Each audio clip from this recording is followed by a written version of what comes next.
What is up guys, this is Luke Hill for Kickaroo and this is the ASRock TRX40 Creator motherboard.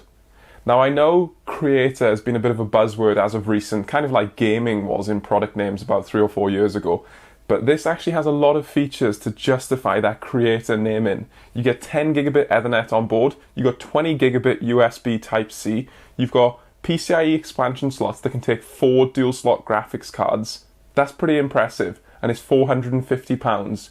But let's temper our emotions, let's have a closer look. If we start off with overall appearance for the TRX40 Creator, this uses obviously a black PCB as we would expect from a premium product these days, and you get kind of grey, silvery type heat sinks. Interestingly, there's no onboard RGB, and I actually credit ASRock for this decision. If you are using this for creation purposes for your work, where you want to maximize profitability and lower cost on the motherboard side of things, I think not spending money on RGB so that we can get other features is a smart move by ASRock. One other thing I will note that I'm quite impressed by is the standard ATX form factor. So of course extended ATX is fine, especially with the big Threadripper socket and dual sets of DIMM banks. But standard ATX is far superior from case compatibility perspectives. ASRock compromises here with some of the other layouts that we'll see on the board, but it is standard ATX sizing, which is a positive point.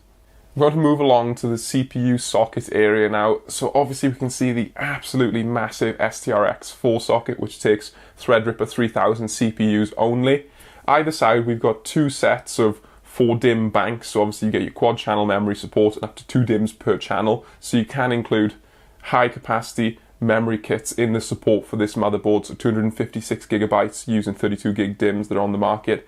ASRock does highlight ECC memory support, but details are a bit scarce on that, so you might want to check some additional reviews or additional feedback on user forums for this board.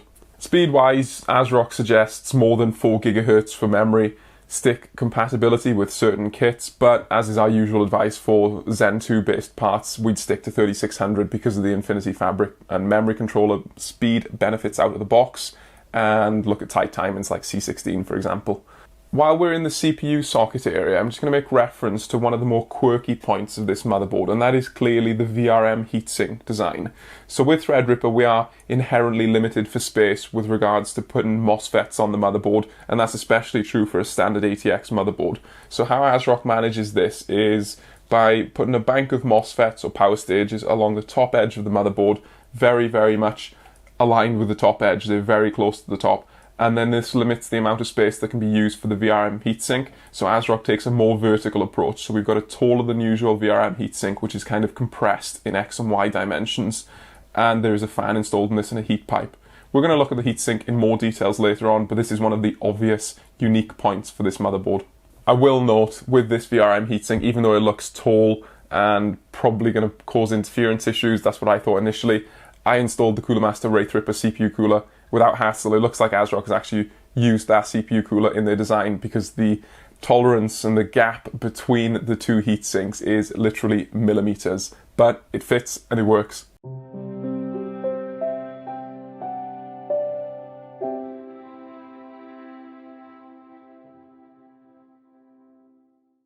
Jumping around to the 24-pin area, we see obviously your standard 24-pin socket, and we see one of the 8-pin CPU power connectors. So this is the one, and then there's another one over in the top edge. ASRock splits these primarily because of real estate premium on the motherboard, so it's not easy to just put 2 in the same location, especially with the heat pipe to the heatsink. But according to ASRock, splitting them helps thermal management and helps power delivery, and there may be some truth in that. Realistically, it's because of the real estate on the PCB. Next to the 24-pin connector, we get our usual affair of headers. So you've got an internal USB 3.2 Type-C connector, and this is 10 gigabits per second, so Gen 2. You've got 2 RGB headers, one addressable, one of the old 12-volt versions. And then we'll move down to the SATA area, and you can see one right-angled internal USB 3 5 gigabits header, 8 SATA ports, all of which operate from the TRX40 chipset, and then a 6-pin PCIe power connector. And this is to deliver additional juice when you are using multiple graphics cards in the expansion slots. This is a smart move because you could be pushing the board pretty hard if you've got 4 beefy GPUs in there. Focusing now on the connectors on the bottom edge of the motherboard. It's the typical affair, to be honest. We've got another of the outwards facing USB 3 5 gigabits headers. This is aside from the right angled one, which can cause chassis interference, so good to see that. We've got a 2-digit debug LED. Absolutely love seeing this on a motherboard like this, as well as the onboard power and reset buttons. They're just great for troubleshooting when you may need to troubleshoot. Moving along, we've got only one USB 2 internal header, and that is extremely disappointing because these headers are extremely useful these days for RGB controllers, for fan controllers, for AIO pump units. We've got 2 fan headers. This is a good location for the fan headers, right at the bottom edge of the board, so easy to tuck away the cables. And then moving along, we can see one outwards facing HD audio header, as we would typically expect, but then you've got one downwards facing HD audio header. And this is pretty smart because if you've got a graphics card in the bottom slot, which is blocking the majority of these ports, the thick HD audio header might actually be a problem. So the downwards facing ones means you can slide it up in there. Smart move by ASRock, I quite like that. It's the PCIe expansion slot area is where this motherboard really sets itself apart from the trend and goes some way to justifying that creator naming. So here you can see we've got 4 full-length PCIe slots, all of which run PCIe Gen 4 bandwidth from the Threadripper CPU, and they can be operated in 16, 8, 16, 8 modes simultaneously. What that means with ASRock's very smart spacing is you can actually install 4 dual slot graphics cards if you are running, for example, a virtual machine with significant numbers of GPU pass-through, or a render box which uses GPU rendering. That is a smart move, and as far as I'm aware, this is the only motherboard on the Threadripper platform in ATX form factor that will allow you to do that, so you can really beneficially leverage the CPU PCIe lanes of the Threadripper chips. Excellent move, I like this. Clearly, what you can see is if you're just a user who's a gamer, or you're using dual triple slot graphics cards, this layout is going to be far from ideal because 2 triple slot graphics cards, and that's it, you can't install anymore. But if you're using dual slot graphics cards, you've still got plenty of room for other high bandwidth devices. Even if you have 2 graphics cards, say a high bandwidth RAID controller, and then a PCIe add-in card connector for multiple M.2 SSDs, you've got plenty of flexibility. I love this layout decision by ASRock, really, really smart. One of the other caveats with using the top PCIe slot, which is electrically wired for by 16, is that interference with a large CPU cooler is highly, highly likely, especially if your graphics card has a backplate. The Gigabyte Aorus RTX 2080 Ti Extreme that we use, the backplate did actually interfere with the CM Threadripper CPU cooler, so we had to move the slot down. Looking at the M.2 slots, we have 3 in total. The top 2 can take 80mm long drives and they run from CPU lanes, so they are PCIe Gen 4x4 maximum bandwidth, and they of course include the thermal pad beneath this small but kind of unintrusive metal heatsink. These heatsinks are going to be a bit of a problem if you've got a graphics card dumping heat directly onto them, but that is what we see with basically all motherboards these days, other than some of the really smart solutions from Asus where you mount the SSD in the top right location. That's a trade-off we're used to at this point. And if we move down to the bottom M.2 slot, this actually takes larger SSDs, so your typical 80mm but up to 110mm as well. It runs on lanes from the TRX40 chipset and adds in support for SATA SSDs if you're that way inclined. ASRock's Purity Sound audio system is built around the Realtek ALC 1220 audio codec, and as the Threadripper platform does not natively support HD audio, a Realtek 4050H controller is converted from a USB 2 connection from the TRX40 chipset in order to create the audio connection required.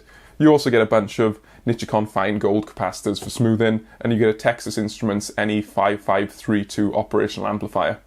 Underneath the heatsink near the audio capacitors is where you'll find the 10GB Aquantia AQC107 NIC. I must say that 10GB Ethernet on a Creator motherboard like this is fantastic to see. I'm really impressed by that. And if we move around to the rear I/O, we can see that there's actually another NIC on this, so you get Ethernet form for obviously the 10GB we've just mentioned, and 2.5GB from a Realtek controller. So both of the network controllers are actually high speed, and this is really good to see because you might have instances where you're reaching out to 2 separate high speed networks. You might be going to a 10GB server and then 2.5GB for your standard internet connection or backup NAS, for example. I really like the networking capability on this motherboard, especially when you add it in the 802.11ax Wi-Fi 6 chip, which is 2.4 gigabits per second maximum. A lot of high-speed networking connectivity is really smart for a creator-orientated motherboard. You get your standard affair of Type A USB ports, and I'd say there's just about enough for this motherboard, and if you need more, then buy a really cheap hub. Some of these are 5 gigabits per second, and you get a pair which are 10 gigabits per second, so that's actually a little bit slower than we typically see, because some competing solutions will run them all at 10 gigabits per second, but it's probably fine if you plug it in primarily peripheral devices on the rear I/O. Where ASRock sets itself apart in another way is this Type-C 20 gigabits per second USB 3.2 Gen 2 by 2, awful naming, but this Gen 2 by 2 Type-C 20 gigabit per second port is pretty smart, especially when this board does not support Thunderbolt. That goes some way to offsetting some of the speed deficit versus Thunderbolt. I like that move, really good to see, especially if you're dumping a lot of media in and out through USB devices.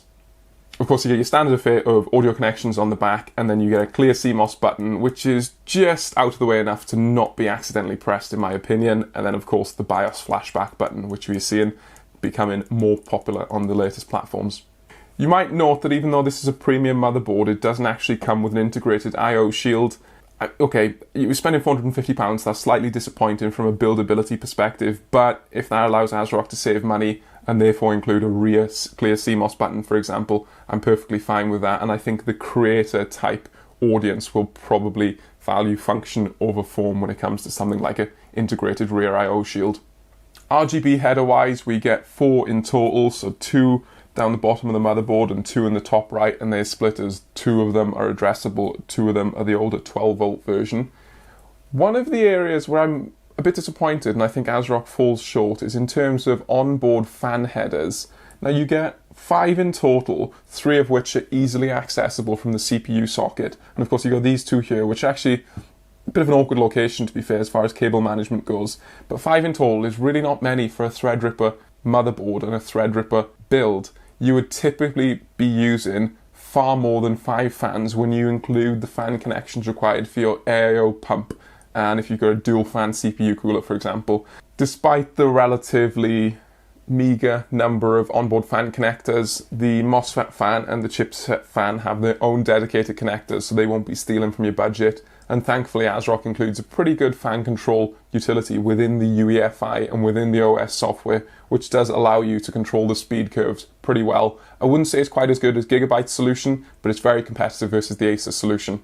Moving on to the power delivery section of this motherboard, you might be slightly surprised to see that this is only an 8-phase system, but don't let that confuse you. So ASRock here is using an Intersil PWM, and I'm going to have to check the name, so it's an Intersil ISL 69247 PWM controller, and that's operating in presumably 8+0 mode, specifically for the 8-phase CPU VRM. Importantly, the CPU power stages used are the Intersil 99390 DRMOS, so the driver MOSFETs, which are 90 amps each. So if you combine the 8 of these, you get about 720 amps of total current capacity, theoretically, and obviously slightly lower because of overheads, but that is still a pretty strong VRM, even compared to some of the 14 and 16 phase competitors that we see. It's perfectly sufficient for any of the Threadripper chips out of the box, and I'd go as far as saying you're probably going to run into cooling problems before you run into power delivery problems when it comes to overclocking even the 64 core, but I haven't tested the 64 core, so I can't comment on that fully. The VRM Heatsink is quite a unique design because of the space limitations permitted by the moving up of the expansion slots on the motherboard. And the reason I say it's quite unique is because ASRock's using a 37mm fan, or approximately 37mm, that tops out at 8,800 RPM in this vertical stack. So they have made some attempt to thin this stack, so I must say that's a good thing. It's not just an aesthetic block of metal. It connects via heat pipe to the larger slab of aluminium, which is less heatsink designed, quite frankly. It's more of a slab of metal there. But the fan is positioned at source, where the bulk majority of the heat is going into the heatsink, so that's a good thing. With that said, at up to 8,800 RPM, when you combine that with ASRock's quite frankly dreadful profiles inside the UEFI that are applied by default for this MOSFET fan, then it is loud and intrusive and irritating out of the box. Thankfully, the speed control, as I've already said, is very good in the UEFI, and you can tailor this to your acoustic preference. The chipset fan actually measured in at about 47 millimeters, and this is a standard type unit, so not a vertically finned unit for the blower. And the maximum RPM is about 6,900 RPM. So again, if you're running this at full speed, it is going to be highly audible and annoying. And ASRock's default profiles for the fan speed in the UEFI are not very good, but you get good control, so you can switch this up to your individual preference. The fan itself actually looks to be designed to blow over this aluminium heatsink positioned underneath the top cover from the chipset heatsink, but there's no real effort to actually direct the airflow towards that aluminium heatsink. There's no shroud, there's no channeling, there's no camber to the blades that's going to position the airflow towards the heatsink. So it doesn't look like the most optimal design, but again, we'll have to test it out and see how it performs in our testing. I think that covers most of the main details for the ASRock TRX40 Creator. If you want to see more details with further written analysis and photos, then make sure you head on over to the Kikaroo website, where you can also see a rundown of this motherboard's UEFI and the bundled software, and a closer look at the test system components that we're about to talk about right now. Our TRX40 motherboard test system uses AMD's flagship Ryzen Threadripper 3970X CPU. This 32-core beast and its ample connectivity and 280-watt TDP should stress even the high-end motherboards on this platform. Memory comes in the form of a 4x8GB kit of 3200MHz C14 G-Skill Trident Z RGB DDR4. The Samsung B-die ICs under the hood still prove their worth, even though Zen 2 is a good match for more expensive 3600 C16 modules. CPU cooling is handled by the Cooler Master Threadripper. We specifically use this air cooler as it has a TR4 sized contact plate, and our own testing has shown that cooling Threadripper's large heat spreader can cause cooling challenges with smaller AIO cold plates. Pixel pushing power comes from Gigabyte's beastly Aorus RTX 2080 Ti Extreme graphics card. This triple slot monster pushes the GPU performance to a level where we can identify differences between competing solutions. We use a custom fan curve to minimize thermal throttling and ensure consistency between test configurations. Power is delivered by the new Panasonic Prime TX1000 80+ titanium rated PSU. This 1kW beast serves up clean power and a pair of 8-pin CPU connectors that are ideal for our overclocking stress tests. We used version 1.10 BIOS, which is the latest at the time of testing, and that uses the AGESA 1002 profile. Let's head into the test results. Cinebench runs as well as we would expect on the ASRock TRX40 Creator motherboard. The multi-threaded score is comparable to competing solutions at this price point. Meanwhile, the single-threaded result is also as good as other TRX40 options, thanks to the ASRock board hitting maximum CPU boost clocks proficiently. All-core frequency was around 3850 to 3875 MHz during the short duration Cinebench NT runs. Blender also showed appropriate performance levels from the TRX40 Creator, thanks in large to the similar all-core boost frequencies that were achieved. We recorded the 3970X CPU operating around the mid 3800 MHz mark during our Blender test runs. Alongside Blender and Cinebench, 7-Zip also delivered performance right in line with our expectations. This proves that ASRock's boost clocks are working as intended for the TRX40 Creator, and there's no real concern with the memory subsystem's performance. ASRock's memory bandwidth results in AIDA64 are comparable to those from Asus, but cannot quite match the Gigabyte TRX40 Aorus Master. Switching to the SiSoft Sandra test, however, sees ASRock take the lead and deliver just over 62 GB per second of bandwidth with 3200 MHz CL14 quad-channel DDR4 modules. Latency performance is perfectly fine, with ASRock's board sitting between the results of Asus's and Gigabyte's similarly priced competitors. There's little to distinguish between the TRX40 Creator and its competitors in terms of gaming performance. You may see a couple of FPS difference on average when using Gigabyte's TRX40 Aorus Master, but in reality, these results are all within a small performance grouping. We would have no concern in using this creator-orientated motherboard for gaming based on the performance numbers we observed. M.2 performance is right on the 5 GB per second mark that we expect from our Aorus PCIe Gen 4 2TB SSD. Cooling performance from ASRock's M.2 SSD heatsink was fine for our short burst type testing.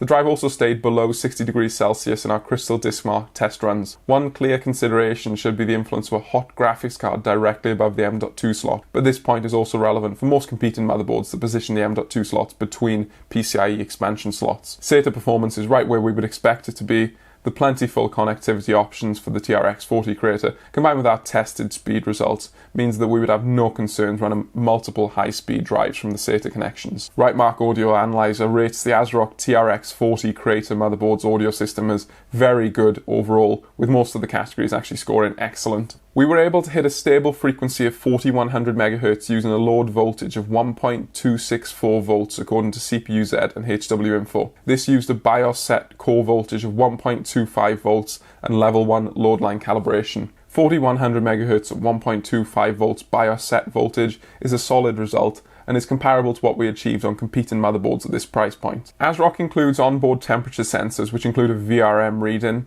This is good to see on a motherboard of this caliber, and it gave us confidence that the MOSFET temperatures were in check throughout our testing. Importantly, the VRM temperature sensor reading looks to be accurate based on numbers from our manual testing equipment. Cinebench R20 scoring is boosted by just under 1,000 points or 5.5% when the system is overclocked to 4.1 GHz CPU frequency. ASRock applies reasonable voltages and that delivers sensible stock speed power numbers. The TRX40 Creator consistently drew a little more energy than its competitors, but the differences were no cause for concern from an energy efficiency or power delivery standpoint. ASRock delivers solid VRM temperature numbers, but this is thanks in large to the high fan speeds of its default fan curves. While the Asus TRX40 competitor's VRM solution stayed below 60 degrees Celsius without the heatsink's fan even kicking in, the ASRock board's MOSFET fan was whizzing around at 6600 RPM for our 58 degrees Celsius result. That's unimpressive for a stock clock system, as the fan was audible and irritating. The same comments are true for the chipset cooling solution and its 5400 RPM fan reading for a 63 degrees Celsius temperature result. Thankfully, ASRock's UEFI and OS software allow for granular control over both fans, including setting a 0 RPM fan operating point. This worked reasonably well in our testing, provided you're happy to see your chipset temperatures lingering above 70 degrees Celsius most of the time. I think the ASRock TRX40 Creator at its £450 price point really does a lot to differentiate itself from some of the other options on the market, and I do respect ASRock for that, and I think this could be an ideal solution for specific usage scenarios. You get the ability to install 4 dual slot graphics cards if you need to, which is highly unique on an ATX motherboard for TRX40. You get 10 gigabit Ethernet plus 2.5 gigabit if you need even more bandwidth. You get 20 gigabit per second USB in Type-C form, and you get a power delivery solution that in our testing is perfectly reasonable for even the 32 core when overclocked pretty heavily. So overall, this is a really smart motherboard for creative professionals who want something that doesn't spend budget on flashy lights and RGB this and aesthetic design that just gives you the core features that you want and works well. Of course, it's not fair to focus only on the positives. There are clear compromises. So the ability to install 4 graphics cards, dual slot graphics cards, and using this top PCIe expansion slot comes with the caveat of shifting everything around the CPU socket and DIMM area vertically, which does limit the amount of space you can use for the motherboard VRM and thereby the VRM heatsink. That translates into a smaller heatsink, which needs to use a higher speed fan to cool it well, and that translates into undesirable noise outputs. And we saw that in our testing. Thankfully, ASRock's speed control abilities for the small fan on the VRM heatsink are pretty good, but if you want to keep your VRM temperatures below 70 degrees, for example, then you're going to have to accept some noise output from the fan. When we look at the performance out of the box, there was nothing bad to say about the ASRock TRX40 Creator.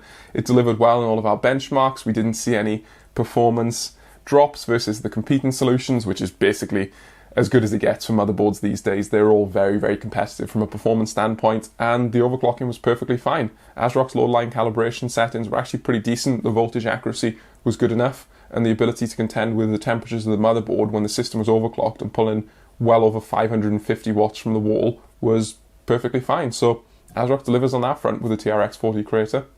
So like I said, overall, I'm pretty impressed by the TRX40 Creator. I think it offers a really good variety of well-decided features for people who are using this for a workstation type system and those who need plenty of high bandwidth expansion capability, really good storage options, and the ability to transfer media and files, large and large media, across networks or USB devices very, very quickly. Of course, I'm not particularly happy by the cooling overall. I mean, the chipset cooler is not great, the fan speed is irritating, the same goes for the VRM cooler, which is fit for purpose, but is more audible than I would have liked. But they are the compromises for keeping to the preferable ATX form factor. Overall, really smart choice, a good option at this price point, and it could tick the boxes if you're interested in the specific features that this offers that other boards simply do not. I've been Luke Hill for Kickguru, and this has been our review of the ASRock TRX40 Creator motherboard. Let us know what you think in the comments section below. Are you actually going to install 4 graphics cards in this for your render machine or your virtual machine pass-through? Are you really interested in the 10 gigabit networking or the 20 gigabit USB-C? Let us know in the comment section down below, and make sure you head on over to the Kickguru website and read the full written review. If you want to help us out, give us a like, hit that subscribe button, hit the bell icon for notification, do all that YouTube stuff, and make sure you check out our Patreon page and our merch store if you want to buy a cool t-shirt. See you next time.